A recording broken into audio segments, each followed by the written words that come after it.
Have you ever wondered, how can I be like the Holy Prophet? How can I make my character resemble his so that he could truly be someone that I admire and look up to and take him as my role model? Well, there are 8 qualities that if we acquired, we would be considered those who are like the Holy Prophet in our character. What are they? The first one is having the best of character, or the best of morals and ethics.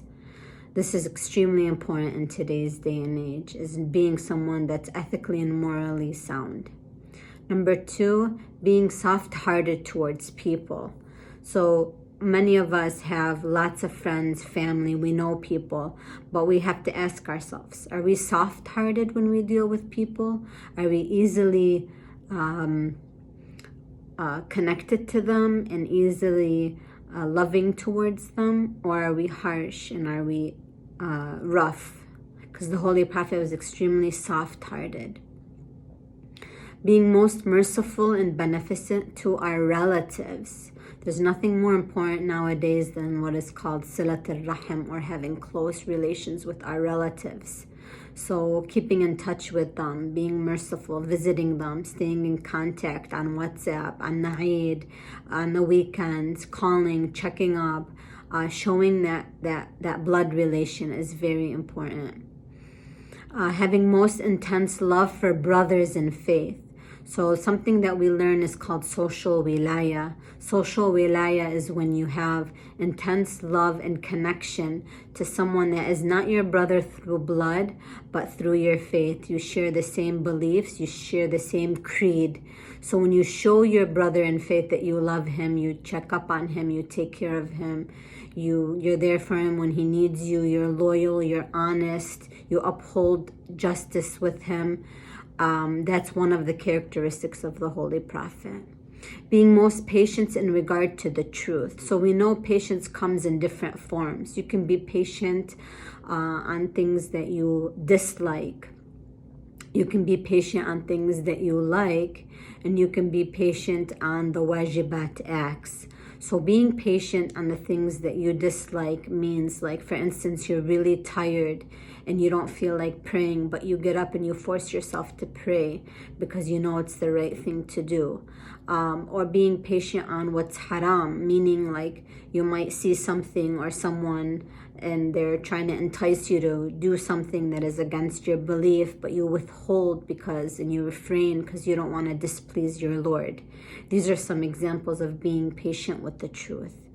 One who represses his anger. So the Holy Prophet would hold back his anger. He was very mistreated by different people, to the point where he had a neighbor that would throw garbage on his home. And one day the Holy Prophet would notice that the garbage was no longer there, so he went to visit the neighbor, and he was a Jewish neighbor, to find out what happened to him. And he found out he was sick. So the Jewish neighbor was very surprised that Muhammad, who he would call Muhammad, not the Prophet Muhammad, came to see where he's been. So he would repress his anger. Of course, that angered the Holy Prophet, but he wouldn't show it. Like we said in the last episode, he wouldn't talk about or criticize people for the things that they have done wrong. So he would hold back his anger. So that's something that some of us really need to work on, is holding back our anger and having self-control. He was the most forgiving. There's many instances and stories where we find that he would forgive those that hurt him. Like we said, he has a very big heart, and it takes a lot to forgive someone. Nowadays, you can be hurt by people in various ways, and you can hold a grudge and feel that you don't want to forgive them. You don't want to let go. You don't want to just create that new white page with them.